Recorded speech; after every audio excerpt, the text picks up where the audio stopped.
অস্ট্রিয়ার বিপক্ষে দ্বিতীয় গোলটা তো মেসির নামেই লেখা হওয়ার কথা না, ওটা সাজিয়ে দিয়েছিলেন সতীর্থ আলভারেজের জন্য, একেবারে প্লেটে খাবার পরিবেশন করার মতো।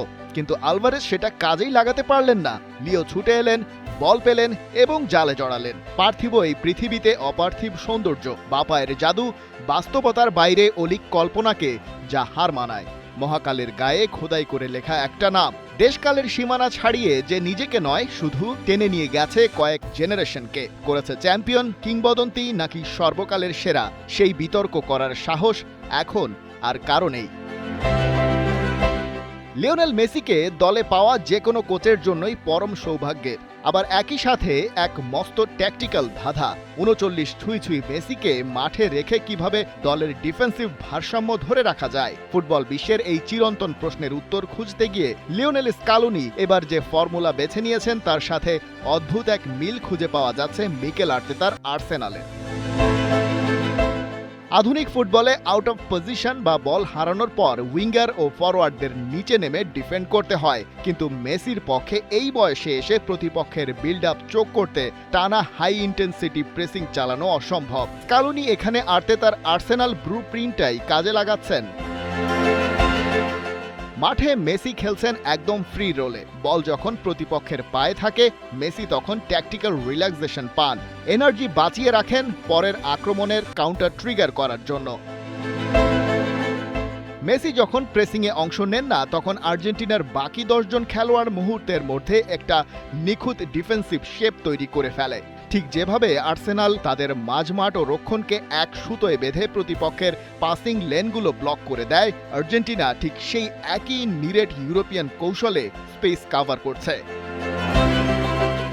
আর্সেনালের মাঝমাঠের শক্তির মূল ভিত্তি হল তাদের ট্যাকটিক্যাল বক্স এবং ডেকলান রাইস, মার্টিন ওডেগার্ডদের অবিশ্বাস্য ওয়ার্ক রেট। আর্জেন্টিনাও ঠিক একই ফর্মুলাতে মেসিকে ঢাল হিসেবে আগলে রাখছে। রড্রিগো ডি পল, এনজো ফার্নান্দেজ আর ম্যাক অ্যালিস্টারদের কাজটা এখন আরও সুনির্দিষ্ট।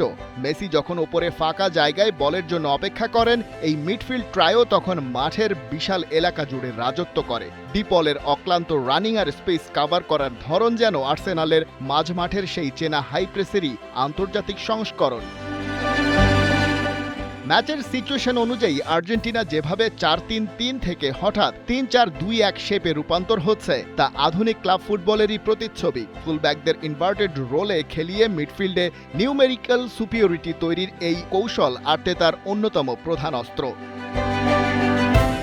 আর্সেনাল যেমন বল উইন করার পর চোখের পলকে কাউন্টার অ্যাটাক বা ট্রানজিশনে প্রতিপক্ষকে ধসিয়ে দেয়, আর্জেন্টিনার নতুন ট্যাকটিক্সও ঠিক তাই। মেসিকে ডিফেন্সিভ ডিউটি থেকে মুক্তি দেওয়ার আসল উদ্দেশ্য হল যখনই বল রিকভারি হবে মেসি যেন ট্রানজিশনের সময় একদম ফ্রেশ এবং আনমার্কড অবস্থায় বল পান।